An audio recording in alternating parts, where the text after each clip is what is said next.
Hey, everybody, and welcome. This is, something, thankfully, that we're getting the chance to do again here on Elwood City Limits, and something we don't get to do a whole lot of after, the first 25, 30 episodes, however long we were able to do it. This is Will Young, and directly to my right is... Lucas Mancini, hello, broadcasting live from beautiful Dartmouth, Nova Scotia. Yeah, this is quite the view. I'm very happy that this has brought us together, if only... to see your wonderful apartment. Thank you. But the reason that we get together these days is because we're about to record our commentary for the not quite feature-length Arthur movie. Don't know if it's a TV movie or... Well, yeah, I remember definitely seeing this on TV. We're going to go through it. It's Arthur, It's Only Rock and Roll. Lucas, you spoiled yourself a little bit before we started. You had told me what this movie was about, and that information had completely left my mind. And so all I had to go on was like, oh, Arthur, It's Only Rock and Roll. I wonder, like, what are we going to be talking about here? Like, Chubby Checker? Like, who's going to be the guest star? And I was throughfully surprised by the first 30 seconds while we were testing the audio. So thank you to our patrons who are getting this a little bit early, and thank you to you, whether you have put down some hard-earned money for this or getting it for free. We thank you for... listening to this either way. Now, here's how it's going to work. We are using an internet video version of It's Only Rock and Roll. So right now, we are at a black screen, and we are going to give you the countdown. When that countdown is over, we're going to say play. And when we say play, then that means you press play, and we're going to start watching Arthur, It's Only Rock and Roll. So we're going to give you the countdown from... 5, 4, 3, 2, 1, play. And here we go. We got Muffy on the C-shaped couch. So this is what you spoiled yourself for. Yeah, okay. We just get right into it. First of all, with the FMV, the full motion video, oh my god. And we go into Muffy's mind. The Backstreet Boys are within her mind, and then that's where we get the transition from live action to the sort of, I want to call them fursonas, but I know that that's not really the right term. No, not quite. The Arthurized version of the Backstreet Boys, and Muffy's sort of at the end of her rope going, I want it that way. I want it that way. Okay, so when we do these commentaries, Lucas, you tend to just like react to what you see the first time. I'm going in cold. I have watched almost the whole thing before getting here, so I can fill in some of the blanks here. So she is just like, I want it that way. And this was Jen and I's favorite part right here. I'm busy. Now, I've always wondered this about that Backstreet Boys song. Yeah. What is that way? Like, is it supposed to... I don't understand what he's, like, sad about. Like, I never want to hear you say, I want it that way. What does that mean? Okay. I'm sure I could just go on Rap Genius and figure this out. We are 2 worlds apart, reach to your heart. When you say that I want it that way... I think my assumption was always that they both wanted different things from the relationship, and either the girl wants something like either less casual or more casual. Like there's a miscommunication on what they want from the relationship. I can only assume. Also, shout out to Muffy for having the giant cable package. Oh, and the Backstreet Boy police are coming for us. They are slandering. The pop police are coming for Francine because. She even said to Muffy there a little bit a while ago, she referred to the Backstreet Boys as rock, which is the first and last time that's ever happened in recorded human history. Oh my goodness. Well, I can see, like, we're at the point now where, like, the Run DMC are getting inducted in the Rock and Roll Hall of Fame. I can see 30 years from now the Backstreet Boys being into the Rock and Roll Hall of Fame. And this is Francine as Demi Lovato or some such. Or is probably, given the era, probably like a Britney Spears type. Absolutely. It's just like she definitely, that reminded me a little bit more of somebody a little more current. Maybe like Francine as Dua Lipa or something. Ooh. She's got new rules. She's got them. She's got rules. So in this one, Francine's kind of like a music snob.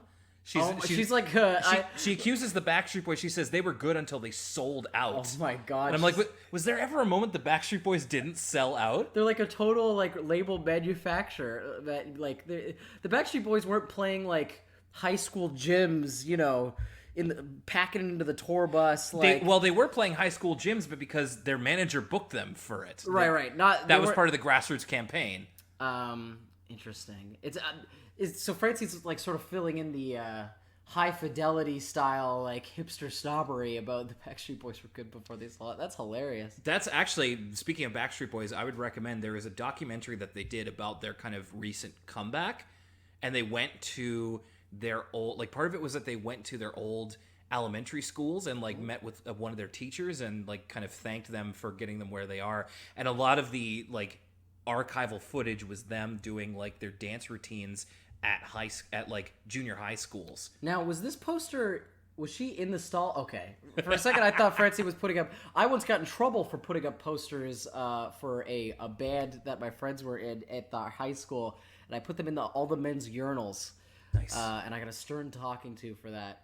What was the name of their band? I do not want to say. Oh, uh-oh. That also might have contributed to why I got into trouble. It's interesting thinking about the Backstreet Boys now because I've been thinking a lot about K-pop recently. I watched that Netflix. It's like Vox Explained. Vox Explained. It's like that Netflix series. Yeah. And they have one about the history of K-pop and the cultural significance of K-pop because you don't really see a lot of like guy and girl groups like the era of the Pussycat Dolls and Girlicious and the Backstreet Boys are sort of a bygone era. It's usually they're either imports from the UK, like a One Direction style, or like K-pop bands are becoming popular in the West, like BTS. I saw in like a J14 magazine and stuff. I know who BTS is, so that's me. Look at this. Rattles has a harp, and the way Buster's just chilling with his tuba on the ground. I love that visual gag of just like, of course, Rattles plays the harp and like lugged it over there. So this is the beginnings of You Stink, which they will think of the name. I thought that was in like an Arthur episode. I didn't realize the whole You Stink, We Stink thing was from. Yeah, I also thought that was just from a regular episode. So of course the coolest person that you can get is Mrs. McGrady, which I'm not being sarcastic. That's an awesome get for your elementary school band. Biggie's practicing his ballet. He's got a singlet on. At one point, refers to. It says the joke is that if Muhammad can't go to the mountain must go to Muhammad or something like that. And Biggie's like, "Why are you calling me a mountain?" Oh my goodness! Actually, that's very funny. Actually, fun. He's got the full mirrors in it. Is this in his house? I guess that's in his room. And he's also got the dumbbell weightlifting. So Biggie's like what, 10 years old? He's like, yeah. No, and he's doing deadlifts. I think he's 9. I guess that's not a deadlift setup. It's a whatever it's called, but he's got that set up in his house as well. I love how neither of us can think of what it is because of course we can't. Yeah, and Molly's in this too. Working on the bike. Nothing like working on the bike on the street. Grease on the hands. Oh, elbow. Talk about your elbow grease. What is it? What's that book called? Something in the Art of Motorcycle Maintenance. Zen. Yes. Your father's favorite book, The Zen and the Art of Motorcycle Maintenance.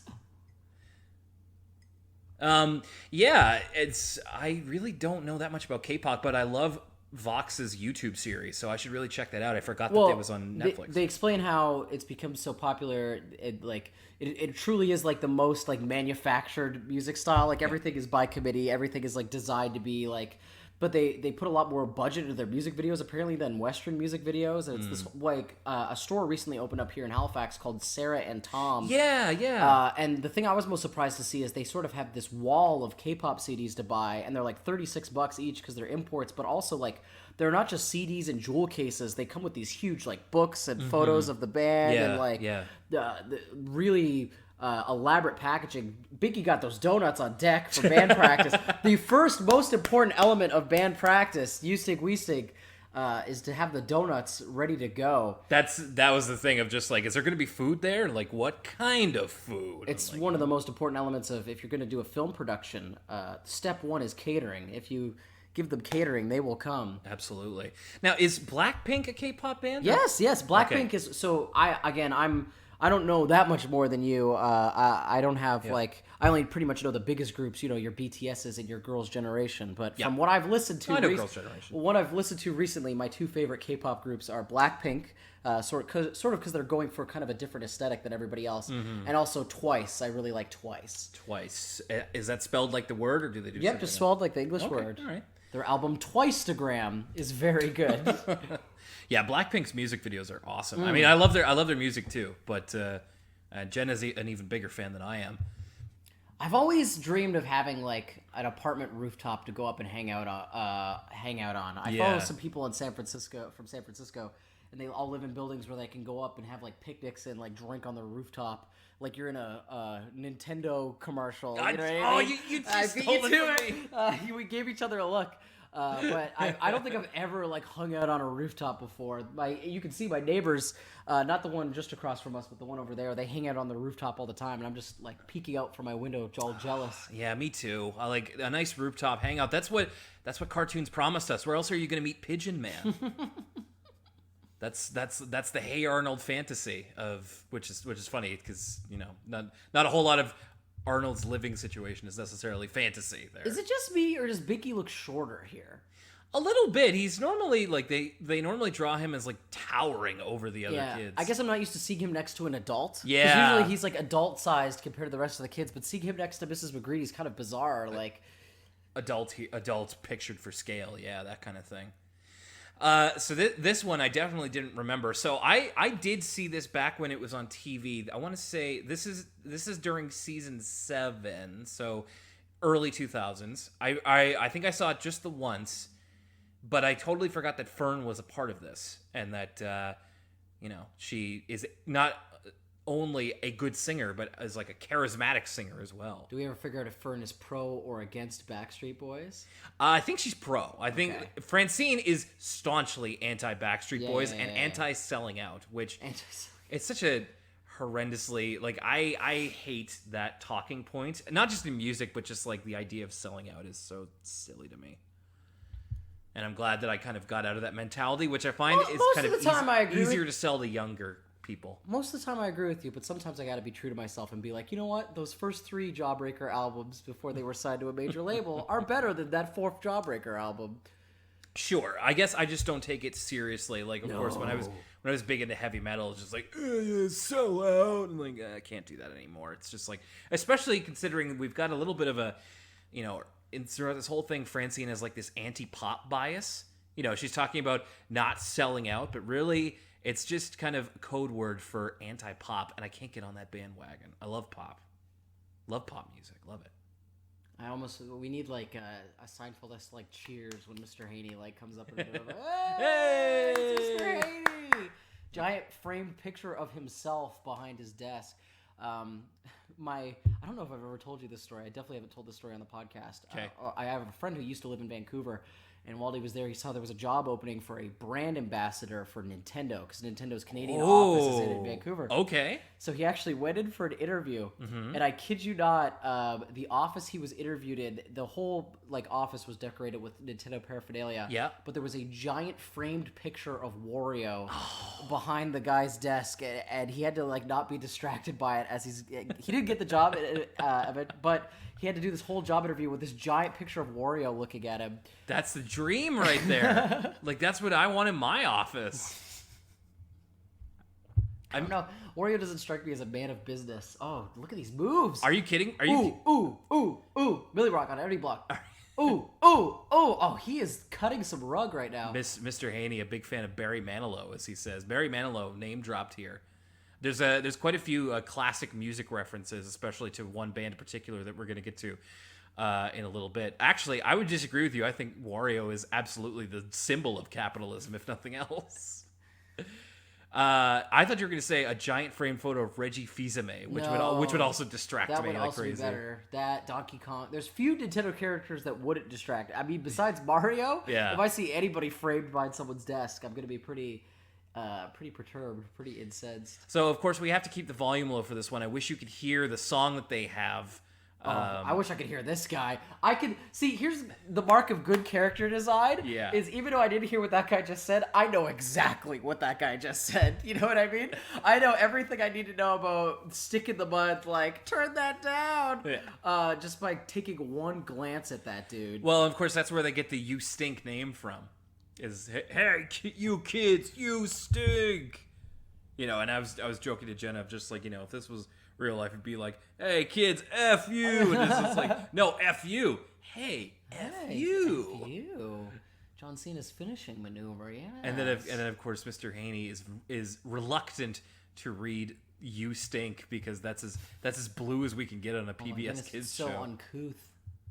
And that was the winner there won a bath mat / I believe it was pot holder. What? Like a combination. You know what? I'm at the point in my life though, where I would be pretty like I wouldn't enter a contest purely to win a bath mat / pot holder, but if someone gifted that to me, I would be pretty stoked. I always need a bath mat. Arthur, not really a main character in this. No, he's kind of on the outside. I was thinking this yesterday when I was watching this. Great reused animation there. If this was made today, so if we had Arthur, it's only rock and roll, I guess, 2018. Also, the first appearance I can think of like a priest type character. Religion in the Arthur universe. What type of music would it be? So, because immediately I was like, would they just form like a trap group? Yeah, would Francine become a SoundCloud rapper and be like, whoop, whoop, skirt, skirt? So instead of like Migos, it would be like, instead of, because if you put an A in front of Migos, you get Amigos. Mm-hmm. So instead of, you get like Mies, M-Is, because they're Amis. Oh, jeez. Or Wrens, maybe. Als? I don't know. I like, of course. Everybody's digging this song. Even the guy, the business, the lambs going nuts in the shorts. They're bringing people on stage. The security would shut this down so quickly. Even Mr. Hades like starting to figure out this is going out of hand. Also, that kid's nose looked really weird. But yeah, like would Fern be like Future or something? She would like just have a vocoder on the whole time. Yeah. I roll up my pants, purple like my drink. I got a bow in my hair. Wiki, wiki, wiki, wiki. Well. So that yayo. Yeah, it works. So yeah, You Stink's debut is a big hit, and they got that one arm fist pump going on the diesel power there. But Principal Haney. Yeah. Gotta shut it down. Too much fun. It's cool if Principal Haney doesn't like it. That's true. Except you and I, very early into the show, thought that maybe Principal Haney has like a big in his Japan secret life. Yes. Remember that balloon of his face? Oh, it's right. Just the Mr. Sparkle theory. He's just trying to put that behind him. He can't get sucked back into his old ways. He's not that man anymore.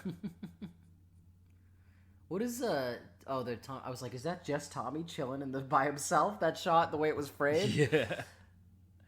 And then getting autographs. Oh, see this? You got to screen cap this for the Twitter account because this is definitely like great SoundCloud rap jokes you could make with these tattoos. Like they look like they're like Tekashi 6ix9's like friends. Yeah. Like this is great. Oh my gosh, that's hilarious. Seen here, Tekashi 6ix9ine and Lil Xan. Lil Xan, Trippie Redd.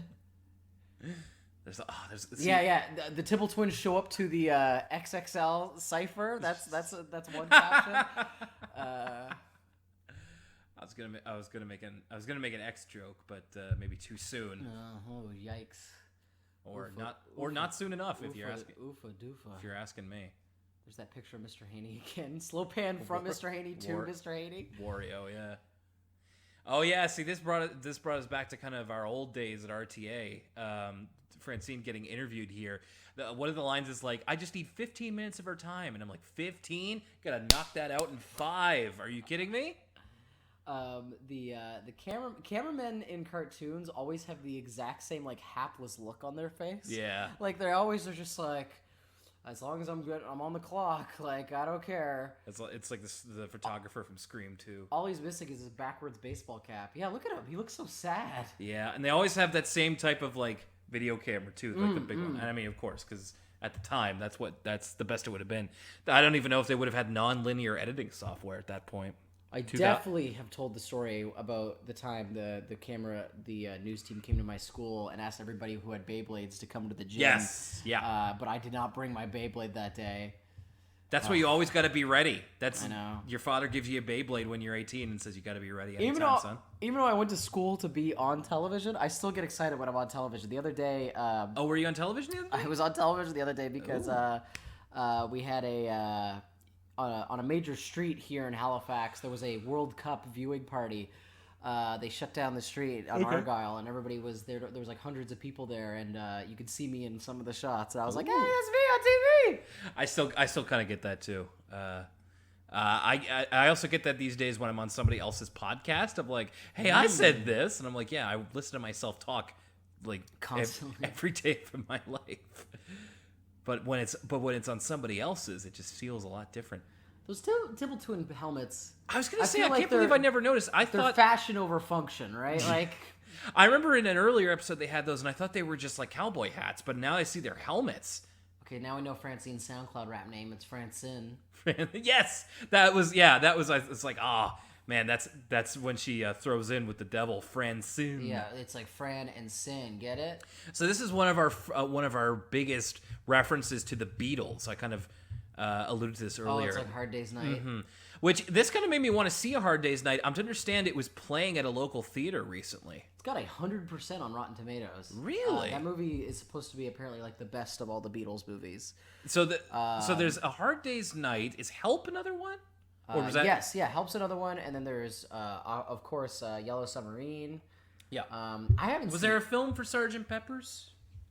I don't think so. Okay. I've honestly only seen Yellow Submarine, but I know that Hard Day's Night is supposed to be the best one. I haven't seen... I think there was a criterion of it or something like that. Like, it's held in pretty high regard. Then you know it's good. Exactly. I have not seen any of them, not even Yellow Submarine. I've seen the parody of Yellow Submarine in Walk Hard, which is very funny, because that's some great Beatles casting. You're also very familiar with the professional wrestler, the Blue Meanie. So. Yes, that's it, but I did not see the original Blue Meanie until I was but a man. I was exposed to the wrestling Blue Meanie a lot earlier, thanks to video games. And Muffy here, of course, trying to worm her way into the spotlight any way possible. Oh my goodness, someone like just slapping a tambourine next to your head would be so annoying. Man, well, they know exactly which buttons to push in this one to make Muffy as annoying as possible. So we're not exactly going to see too much of a sympathetic side for her. So if Muffy's annoying and Francine's staunchly anti-Backstreet Boy, who do you have to empathize with in this movie? Not many, because Fern also kind of takes a bit of it. Like, honestly, it might be these guys. So George, Arthur, and Buster, which is, by the way, golden trio right there. I know, this is a underrated group. This is an underrated squad. I love it. These guys just seem like bros. Like, they would just be hanging out in each other's basement and like playing some Guitar Hero. It like, honestly, George kind of makes that a great trio. It's like you've got Kenny Omega and Kota Ibushi, and then you like add the Young Bucks in there, and somehow it's even better. But yeah, so they decide to make their own band, and in the face of Francine's popularity, to make her mad, and so they're called We Stink. Oh wow! And they're horrible. That's really like unoriginal. That's like when Gallagher's brother was like Gallagher 2. Gallagher 2.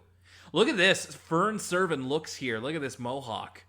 I love how in her fantasy she is like metal AF. Yeah, she's like, she's straight up like Sex Pistols, like punk with the jacket. She's even got the... Oh, and then Mr. Rapper's the manager. We need more of this look. Speaking of looks. And yeah, she's got the UK flag patch on her as well, the Union Jack. Oh, but it's a case where they like Fern more than the rest of the band. Mm-hmm. She's taking all the spotlight. It's fame going to her head, I tell you. Once we started getting double digits on the podcast numbers, then I just started to big time you. Everybody's holding up the exact same will sign over and over and over again. Also, no one brings like a picket fence style sign to like a concert. Like, yeah, everyone's just holding up you bring poster board. You bring that to a book burning less than you bring it to a concert. Unless you got picket fence boards to go around. And then we have like a fun contrast with like Fern's imagination and Fern's like actual room. Like her bedding and stuff is very frilly and very like doily-esque. But it just makes me want to know like what Fern's going to be like in 10 years, like when she gets a modicum of independence. Because of course at this point her mom's still like making a lot of decisions for her, including her like clothes and bedroom and stuff. But like once Fern goes like super goth in university, I want to be friends with her. And yeah, they're getting some airtime. Like again, Slow News Day sweeps Elwood City when they're talking about a local kids band here. Yeah, yikes. And of course, Francine snubbed because she didn't like the media being part of her Not in her music. Oh, we get the vertigo. Oh, yeah, the Hitchcock zoom. Fern is like a Napa. She hates the media. Yeah. I can see that. You're actually wearing a Napa shirt today. Oh, no, it's Raditz. At first, my mom got this for me as a present. She went to Barcelona, and she was like, I want to get you something. This is so interesting how this worked out. It was so perfect. Right. I was looking at the Uniqlo t-shirts because Uniqlo did a collab with Show and Jump for their 50th anniversary or whatever. What's Uniqlo? Uniqlo is just like a Japanese brand. Okay. But they did a collaboration with Show and Jump, and they have stores all over the world. It's basically like Japanese Gap. But my mom just happened to get me this shirt with the Raditz on it. I was like, Mom, I didn't even tell you I wanted this. I was looking at these shirts this day. She knows what I like, which is cool. But yeah, I think it says he's saying he's making fun of the farmer's power level or whatever. He's like, his power level's only 5. This should be easy. Are all the people on this planet weaklings? Yeah. Keep your eye on the birdie. I thought they were watching a TV for a second, but no, it's I just haven't gotten announcements in a long time over a big PA system. Yeah, when you were in school, did they ever have the TV system? I know that there was not the school I went to, but there was schools around here where there was the student run news morning production. That's something that's always in kids sitcoms, Ned's Declassified and something. But you never see it. I never saw it in real life. We only started doing video announcements in grade 12 when we were into the new high school, and that was only Fridays. They would be shot and edited to air on Friday. On Friday at my school, we would play the song Friday by Rebecca Black over the loudspeaker, and it was a fundraising campaign for the school. We had to pay to make them stop. Yeah. And it's one of those crazy things where it's when I recollect that, I'm like, did I imagine this? That seems insane. No, but that's actually a lot longer reaching than you might think, because Jenna, her high school did the same thing with Mbop. See, I would never pay for that to stop. That's great. But at the time, it was inescapable. So, I was going to say it'd be like if Gangnam Style was on the announcements all the time, but again, I would not pay for that to stop. Oh, I think I would. I would definitely pay for I'm not saying I wouldn't have a breaking point, but I could listen to that for a while. Yeah, so at this point in the fantasy, Francine has been replaced with a drum machine. That's hilarious. And you know what? I have seen this before, because I definitely remember this montage of them acting like the drum machine is a person and that kind of stuff. And this is a joke that kids wouldn't necessarily fully understand. Yeah. This is very funny. This is like a Pete Best Ringo Starr situation, where Ringo Starr is an electronic drum. They call it an electric drum a couple of times. And then we get a couple of mature looks from Francine. She started her own popcorn cart. Whenever the kids get older, in the episode where they sent in stories, they always add eyelashes to make them look older. Well, I also think it's to make them seem more feminine? ? I don't know. That's how I always, when I used to draw when I was a kid, that's how I distinguished boys and girls. Was girls have eyelashes. It's like in Cop Dog, where it's they put a pretty pink bow so they know it's a girl dog. So yeah, she's got a popcorn stand. Oh, this is humiliating. Oh, geez, Mr. McD, this is humiliating. oh, geez. Why is this going live? What are we doing? Yeah, who's filming?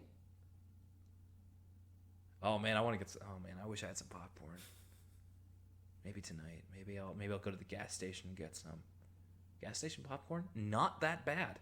I can't say I've had gas station popcorn. So a gas station by my house does pops fresh popcorn. Oh, I'm not actually that big of a popcorn guy, to be honest with you. I'm coming around to it, especially movie theater popcorn. I actually paid. I mean, something about that butter, quote unquote, and these air quotes are doing a lot of work here. Something about that butter on the movie theater popcorn is very good. Yes. But everything else about popcorn, I'm just kind of take it or leave it. Also, weird opinion that I have from working at a movie theater, the fake butter substitute is better than when they had real butter that you could pay 99 cents to put on your popcorn. Interesting. Yeah, I always preferred the fake butter substitute or It's, whatever the it's hell. perfected by science. It's like Soylent. Yeah. Recently was the first time in like actual years that I have paid for popcorn myself. I usually just Bogart Jenna's, but she doesn't like butter on hers, so that's the drawback. Then I get to put as much butter as I want on that large popcorn that cost me $13. So from the looks of it, is We Stink like an experimental like art, harsh noise, new acid jazz, like improvisational, kind of. I was listening to spoken word. I was listening to it, like obviously watching this, and you know they don't rhyme. George is a bad singer. All three are off their timing, but I still feel like this would have a niche. What was the name of that band? That legendarily terrible band of like made up of like sisters or something. I'm sure. Oh gosh, and they had like. I'm just saying, if you put death grips over that clip of these three, like now, you beat me to it. Yeah. It would. Oh my god, look at the animation of Arthur like Dr. Seussing that piano with like just his two like pointer fingers is just really something special. Yeah, if you just put tachyons over that. Someone showed me a video the other day, a viral video of like a bus driver, and the video is like 30 seconds long, and it's like why this bus driver got Dr. Seuss hands, and he's shifting the gears like he's making a little claw with his fingers. Oh yeah, and he's shifting the gears like that. The band I'm trying to think of, I remember like they're a legendarily terrible band, but they were also like incredibly influential to like kind of outsider musicians. Captain Beefheart? No, like they're actually like really bad, and I'm struggling to remember what their name was. Like they were all a family, I think, of like relatively young people, but they Partridge Family. No, like they were literally like their timing was off. They couldn't really play their instruments. They couldn't sing. I don't know. But they got an album, and then it ended up influencing a lot of like kind of musicians with weird influences. It's gonna bug me. I'll have to look it up later. She's sitting on the arm of the couch with her feet on the table. Like the seat's right there. It's as outsider as it gets. She's not playing by your rules. I guess not. Just seems needless. Molly, man. I know this is where we start to get Muffy as getting into the manager role, which you want to talk about music groups selling out. Once you get a manager to handle your money. Yeah, this is really, we're getting into the Straight Outta Compton stuff. Yeah. Did you lie to me, Jerry? Did you lie to me? Oh, what a great movie. I'm glad I have that on Blu-ray. Oh, do you? Yeah, that's a good movie. So a friend of mine and I had a joke. We were joking about what a made for TV version of Straight Outta Compton would be, with all the swears taken out. So it's like the part where they're about to sing "F the Police" and oh my gosh. at the concert, and then it's like you remember how in the movie they start doing it, and then after the concert it's them running away from the cops. Right. It just goes, "Yo, Dre, I got something to say." Cut to them running away. Yeah. Oh, this is great. This original song that they made for this, "Manager of My Dreams," they actually got the Backstreet Boys to sing. Wow. And so they're doing... And they dress like the Sgt. Pepper. Yeah, another Beatles reference. And this is Nick Carter doing all of the lead vocals and the Backstreet Boys doing harmonies. It actually is pretty good. I mean, I'm not surprised when you're working with the talented those boys. You are the manager of my dreams. Also, Muffy is hugely in love with Nick in this whole thing, and of course, he was the one meant to appeal. Boy. Yeah, he was the one meant to appeal to the younger demographic. But once you get older, you know that there's a lot more beyond Nick. That's what his even younger. Once he got older, that's what his even younger brother was for. Aaron Carter. Aaron. There's a party at Aaron's house, I heard. Shaq told me. It's Aaron's party. Come get it. Yeah.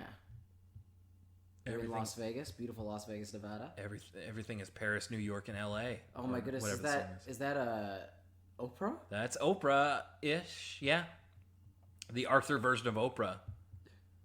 Gotta love a genuine dump truck of money. Like, I feel like I use that turn of phrase a lot. I wonder what, like, that's gotta be from something, right? We see it it's such a trope there's got to be one thing was the first dump truck full of money. The other day I've been reading a lot about I don't know how to pronounce it. Chappaquiddick, the Ted Kennedy conspiracy about like, Chappaquiddick. And apparently, like you're thinking of Cobaquid. Yeah. The Ted Kennedy invented the trope of wearing a neck brace in court. That's from that trial. Yeah, he was like the first guy to be like, "Oh, my neck, like I gotta get out of this sticky situation." Right. So Joel Gertner owes him a debt of gratitude. Mm-hmm. Exactly. Got a Titanic reference here. Gigantic. Still probably timely. It was still probably in like 02, 03, whenever this is the highest grossing movie of all time. That's them back in the dump truck of money up to your apartment. You wanted to see a dump truck full of money. Well, I know. You know what? Outside. You know what? Someday I do want to see a dump truck full of money, but there's probably a lot of logistical things to why that wouldn't work. I feel like if you were doing it on a hot day, the money might like melt into the thing. That's right. Our Canadian plastic money. I hear enough complaining about that at work. So we're coming to a head here. Fern and Francine just can't. It's selling out versus not selling out. This is where the Philadelphia crowd start chanting. The fame or the love of the music when the music was real. You want fame? Well, fame costs, and right here's where you start paying in sweat. Fame. I remember much more music used to play Fame all the time, so I used to see it opening a lot. I never watched the show. I've never seen a single episode of Fame. I remember when they made that movie. Yeah, you're probably fine, and I don't think the remake was like terrible or anything, but it was like, it was definitely something for people. I feel like it was 70s or 80s that TV show was on, so kind of there's probably a lot of nostalgia for it. For some reason, just in my brain popped up the other day, I was thinking about Glee. I was like, wow, we all really collectively forgot about Glee very quickly. It was a real flash in the pan. It peaked hard and it valleyed hard. Oh, do not get me wrong. There is one good season of Glee, and it's the first season. Those other two seasons are bad. Yeah. Well, it got to the point where I bought a Glee CD and never listened to it. I really enjoyed the first season of Glee. I was listening to a Glee podcast, believe it or not, at the time. Wow. I was way into it. Yeah. That was one of the first follow along with the show podcasts I listened to. Interesting. But yeah, seasons 2 and 3 of Glee are very bad. And it turns out there was some pretty bad people involved with that show as well. And then, of course, some people who met R.I.P. to that one guy, the guy who Corey Monteith. Corey Monteith. So here they're doing the storyboards for the video. I love these storyboards of the animation style. Oh yeah, this is really cool. I'm trying to think of what it might be like, aping or anything specifically. Man, how long were they waiting to make that Muffy the Vampire Slayer joke? Yikes. The art kind of reminds me of, I've been reading a lot of 2000 AD lately. Okay. Because Duncan Jones announced that he's making a Rogue Trooper movie. Duncan Jones directed, Son, he made Moon, he made Source Code, Warcraft. Anyway, he's making a Rogue Trooper movie, which is like the blue guy from 2000 AD, like Judge Dredd universe. Oh, all right.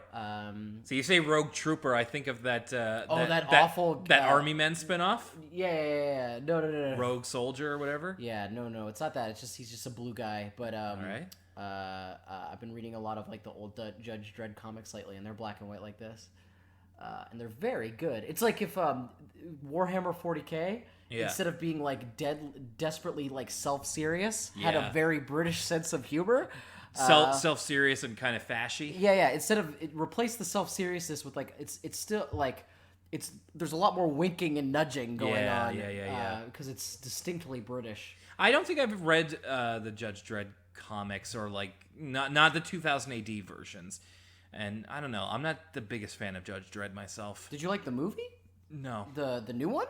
Not really. Really? Interesting. I like that movie. I appreciate it. I think it's well made, but it's not really for me. You know what I'm saying? I could, if you're not down for that character is amongst the most one-dimensional characters. So if you're not down for what they're selling, I can see you not getting and it really wasn't anything the movie did especially wrong. It just kind of wasn't for me, sort of thing.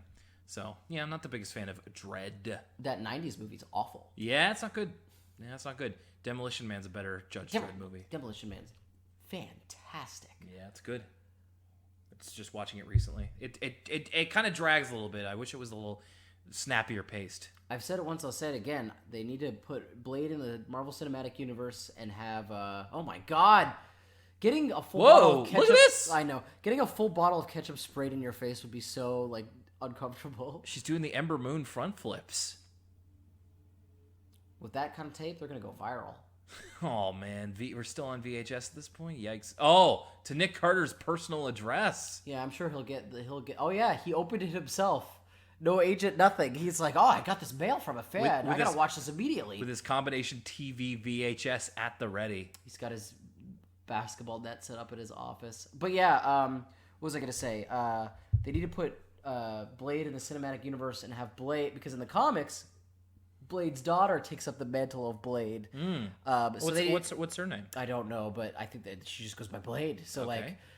we need to have Wesley Snipes play old Blade, and then he could be her mentor, and then have Blade be part of the Marvel Cinematic Universe. I actually didn't know that. I thought I did not realize that there was like another generation of Blade. Yeah, that's how you do it. And a lot of people have been clamoring for there to be a Netflix series of Blade.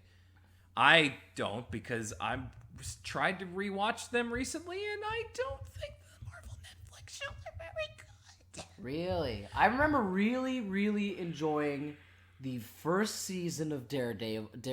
Daredevil and holds up. Daredevil holds up. Nothing else. Actually, that first season of Jessica Jones is fun. Yeah, but Everything else I haven't liked, though. Punisher. No. What's the one where they all gang up? Defenders. The Defenders. Daredevil season 2. Iron Fist. Iron Fist. I didn't even bother. Jessica Jones season 2. Did that even happen? Yeah, that's already came happened. And went. Luke Cage is okay, but I got super bored with it halfway through the second time, so it's all right. Like I think there's a lot of neat elements to it. Jessica Jones, I feel like the second time watching it, I remember the first time watching it, I was like, this is one of the best shows I've ever seen. But this time around, I don't feel that way. But I think it's because it's mainly, it works better for a female audience, because like my female friends who have seen it really love it, and I can absolutely see why.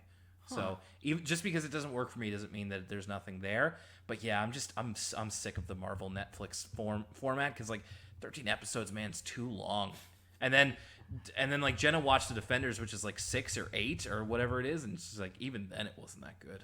So as much as I say I would love a Blade Netflix series, it's just like, I don't know. I think I'd just rather have another movie maybe.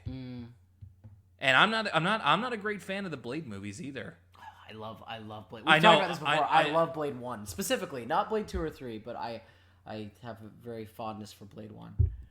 The best parts of that are Wesley Snipes himself. Yes, who I think is inspired cast. Wesley Snipes, and I like the direction of that first movie. I like there's some good set pieces. So yeah, at this point, the Mary Mukau piano really is just spectacular. So I guess I'm trying to think of what a real life situation would be where. Well, actually, I thought of it.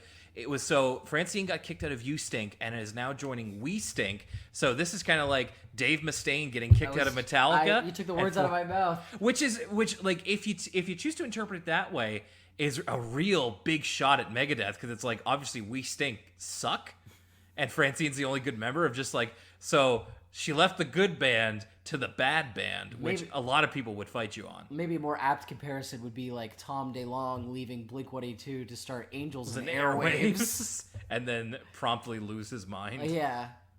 Well, one might say he lost his mind right before he did that. It's a real chicken and the egg scenario. Yeah, that's a good point.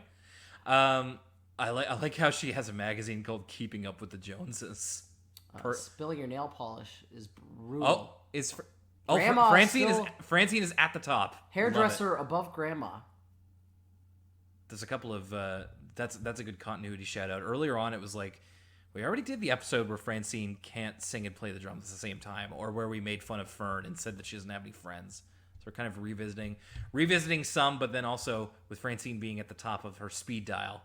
That's a real good. Yeah. So Salesman of the Year, Mr. Crosswire is.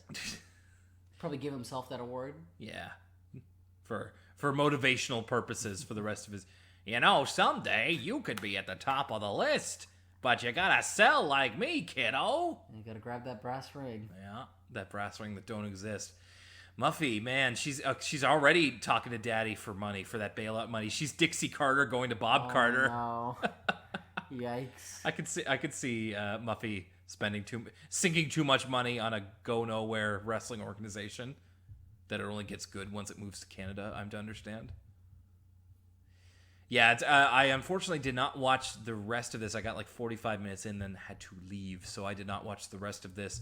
So I'm gonna have to guess from context clues what we're talking about here. See, kids, that's what you get when you get your commentaries for free.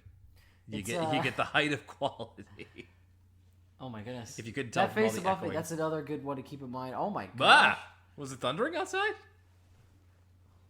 She's got mind crushed. Oh, I was at a local board game cafe, and they had the Yu-Gi-Oh board game. I was kind of tempted to give it a try. Like, not just Yu-Gi-Oh? No, well, like there's there's Yu-Gi-Oh card game, and then there's like a board game based on the TV show. Oh, I wonder what that entails. And it wasn't Dungeon Dice Monsters. Does it incorporate the cards? I don't think so. No. Huh. There's a surprising amount of like licensed board games out there that are card based. Yeah. It was like, oh, cool, the Princess Bride board game, and it's like card based. And it's like, next turn, Wesley takes 1 damage if you use this. I'm like, no, I don't want deck builder games and the like. It's a hard thing to do, to design. Like, board games are all basically mechanics heavy, right? Like that's all they are, is mechanics. Mm-hmm. So like designing something that fits thematically with the source material. It's why it's that the Thing game seems really impressive to me, because it's like a well-designed board game that also the Yes. source material informs the design. Yeah, I forgot about that Thing board game. It's like there's a bit of like Mafia in there, right? Yes, where it's like you have to not let people. You're trying to complete these objectives throughout the base, but you're also trying to make, if you're the Thing, you're trying to seem like you're not the Thing and purposely like sabotage. And I see here in your domicile that you have the Secret Hitler board game. Yeah, I like those kind of deception games, those asymmetrical multiplayer games as they call it. So I've been wanting to get the Thing board game for a while, but much like other board games, expensive. Very expensive. Yeah, it's like Lego sets. You don't realize how much that they are until you pay for them. There's the Backstreet Boys wearing all white. Speaking of that Blink-182 music video, say it they're ain't wearing so. the outfits that video's parodying. Yeah, for real. I will not go. No, get those lights off. Carry me lights home. off. I can't not think of that clip every time I hear that song as well. No, of course, Nick goes in the separate elevator. They can't fit Nick in there. No, get those lights off. Get those lights off. Get those lights off. All of the lights. Sorry, guys. Mickey sitting with Mrs. McGreedy. Well, yeah, you stink is sitting together. I guess. Sorry, guys. This is what it's like when you're with me in the room for over an hour. I start talking in Vines exclusively. It's kind of weird to me that Mrs. McGreedy's like hanging out with the kids off hours. Like, yeah. I would not hang out with a janitor outside of school. I feel like this wouldn't be fun for her. Not to poo-poo the occupation of custodian. No. I don't think I'd want to hang out with any school employee. She's a cafeteria worker. Or a cafeteria worker. It doesn't matter really what your job is at the school. I really wouldn't want to... Same with the episode we talked about where Arthur didn't want to hang out with Mr. Rappert outside of school. But also, maybe she got the hookup on tickets. Maybe she's the one who got the credit card. Chaperone. Yeah, absolutely. Otherwise, I don't know how those kids are getting credit cards. I have an outside shot of the elevator. That was you don't usually see like elevators drawn like that in the cartoon. Oh no. Oh jeez. You want to talk about elevator pitches? This is how not to do it. How did she get the fax machine in there? She bring that with her? She got a bag of holding. Sorry, the projection. Oh my gosh! Another exterior shot of the elevator. I feel like maybe this happened. Oh, AJ always eating. I wish. I'm a little young for the Backstreet Boys' is like super popular era. Could you break down like which one's there's like the cool one? Okay, so Nick is the young one. Okay, he's like the baby. Brian is like the good, clean one because he's like he also went on to be like a Christian artist. Okay, who's the bad boy? The bad boy's AJ. Okay, because he had like a drug addiction and like DUIs and stuff like that. Kevin is the older one, and then Howie is the fifth one. see. Howie is the Trent Seven of the British strong style that is Backstreet Boys. But also Howie is I believe Latino, so he kind of fills that a little bit. If I'm not mistaken, I'm pretty sure. But yeah, that's how it kind of broke down, because Kevin was like he was like maybe a late teen or like early 20s when like the other guys were like ranging from 15 to 19. Geez, I didn't realize they were that young when they broke big. Well, Nick definitely was. He was really young, like 13 or 14, and then the others were like late teens. And I believe, like, because Nick was the youngest, and then it was like Brian, Howie, AJ, and Nick. Because listen, I was/am huge Backstreet Boys fan. Great, we get great anime split screen there. Looks like the Backstreet. Oh no, Francine's nightmare's becoming reality. The Backstreet Boys can't go on stage. You Stink are gonna open for them. This is a horrible idea, by the way. Getting a local group of kids on no notice to perform in front of a crowd of people. Like, this is a recipe for disaster, and if I was organizing this event, I would never do such a thing. Yeah. It's fine to get the kids to do it. Just tell them that they're going to be performing. You don't know if they've practiced or rehearsed or what have you. Yeah, this is promoters really taking lives in their own hands. Whoa! It's Brian! Oh my god, that hair. Looks like he's wearing a pumpkin on his head. Oh my gosh. Giving her a little pep talk before we get started here. Ooh, that was nice picking animation. You get the individual fingers, all five. Drawing the 5 fingers, very difficult. Oh no, there is a point where they're like practicing together and trying to figure out the song, where they're like just out of sync enough that it reminded me of when you really bomb a song in Rock Band, and you can really tell. So, Fern, you got to tighten up the screws. Whoa! Kevin to the rescue. That's actually what I realized, is that secretly Kevin is an underrated member of the Backstreet Boys. Even animated, though, I hate Kevin's facial hair. Yeah? I mean, he's had some bad ones for sure. Animated Howie kind of looks like Barack Obama a little bit. I think it's the hair. I'll have to get a better look at him. It's a little bit curly. The AJ one is a good one. You just got to throw a pair of sunglasses on a rabbit and you're good to go. This also, like, so they're mostly like rabbits. They're not like the Matt Damon one where he's something. He's literally like Matt Damon with pointier ears. Kevin's kind of just something. Not sure. Gosh, I forgot that Matt Damon's going to be on an episode of Arthur. What was the president? I think it was Obama. No. Which one looked like Obama? What animal, like when Bill Clinton was on Arthur, quote unquote Bill Clinton. He was also kind of like a something. Yeah. I've worked here for a couple years now. We said he sounded like Hank Hill. Sometimes he can go to like Jimmy Carter. Really, the pantheon of president impressions goes far and wide. Oh, lots. I'll point them out on the way. Oh, jeez. I kind of like that voice. Very nice. Yeah, man, you stink, Backstreet Boys. You stink, Backstreet. Well, actually, still that's it.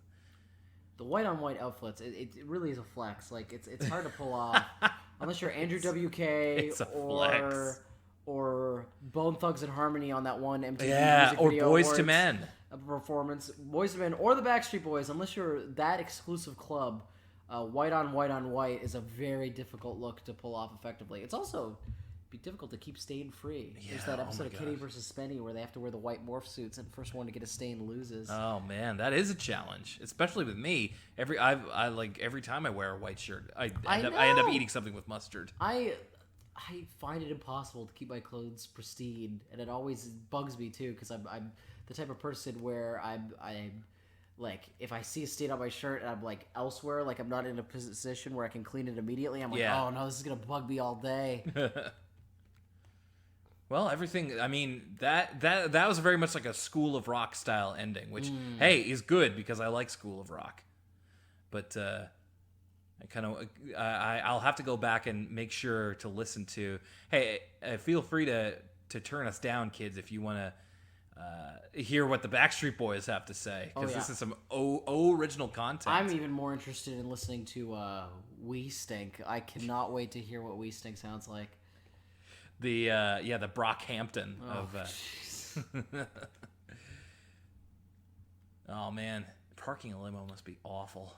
Muffy's limo. I feel like there's continuity errors with how long Muffy's limo is. Yeah. I feel like it's got a different amount of doors every single time we see it. That looked more like a car. Looks like Francine's eating her words. See? Howie looks like Barack Obama. He does kind of look like Barack Obama. Francine eating her words. Giving some props to the B-boys, to that B-boy stance. So you're more of a fan of the Backstreet Boys than like an NSYNC? Oh, big time. Interesting. I had albums from both of them. Oh, yes. I remember this too. That in the end, she kind of falls out of love with Nick, but in love with Howie, which is a really nice bone for Howie. I feel like he is the one that kind of the least amount of people were interested in, which is too bad because he's a cool guy. He's a very cool guy. Again, check out that Backstreet Boys documentary. It's actually really good. I forget what it was called. And there you go, executive producers Mark Brown, and I can't wait to see these like voice credits. There it is, Arthur, It's Only Rock and Roll. Actually based off of a book where Francine starts a band and were the Backstreet Boys in the book? No, this was like a special thanks. A pure courtesy of Jive Records. We Stink song. I thought I saw the other night. I Want It That Way. Larger Than Life. Yeah. There you go, Lucas. Another Arthur commentary in the bag as we wrap up here on the credits. You know what? I gotta say, I think I liked this one more than the Christmas one. I like the Christmas one. This one was pretty good. I think the animation was a little spotty in places, but the stunt casting of the Backstreet Boys is how you win me over to something. They do really start it off with the showstopper with the live action video and then zooming into Buffy's face. Yeah, that immediately hooked my attention. Yeah. You had me from hello on that one. All right, everybody, that's our... Hold everything. Hold the phone. Exclusive Backstreet Boys recording sessions. Look at this. Oh, man. In their elements. Oh, they're firing on all cylinders. Oh, wow. Here on the back end of the video we're watching. This is incredible. This is awesome. What kind of mic are they singing into, Will? Do you recognize that? Gosh, I don't remember types of mics. They're definitely not using a Yeti mic like we're using right now. Dog sweater. Oh, he's playing with the Arthur. This is... buck wild. They look like, bless them, they look like they're actually trying. Bumping in the studio. Going to the PBSKids.org. PBSKids.org. We're getting everything. We're really getting spoiled here. Screenshot that, the America Online password. I was at the library yesterday, public library. Yeah. And there was 6 kids playing Fortnite on the computers. Yeah, every time I go, there's always kids playing Fortnite. Very loudly. All right, kids. Well, that is going to be it for Arthur, It's Only Rock and Roll. Thanks for joining us for this Elwood City Limits commentary. And, of course, we've still got more of these specials to do. So this one especially for our 2-year anniversary. We've been doing this for 2 years. Oh, my God. That's crazy. Yeah. I've never even, considered such a thing that it... Jeez, when you put it like that, happy 2-year anniversary. Happy 2-year anniversary, Lucas. And we've got more of these to come, more episodes, more... Patreon content. Thank you to all of our patrons who are listening to this a little bit early. Thank you if That's right. There's a filibuster coming up. Thank you if... Yeah, well, this is going to be out in a couple weeks. Or so in the past, whatever. We have 3 filibusters at this point. We do have 3 filibusters. If you want to go on Patreon and donate there, you can get access to all of them. You can also, as I kind of decided on the fly with this one, you can get access to stuff like commentaries early. And it will be included with your Patreon donation. And if you did put down a bit of money for this, thank you very much. But if you got it for free, we're glad that you listened either way. All right, for Arthur, It's Only Rock and Roll. My name's Will Young, and for Lucas Mancini. Oh, geez, I didn't... I want it that way. That's... What else can I say? What else can you say? We'll catch you next time, everybody, and we'll see you at the next ECL commentary, or whatever it is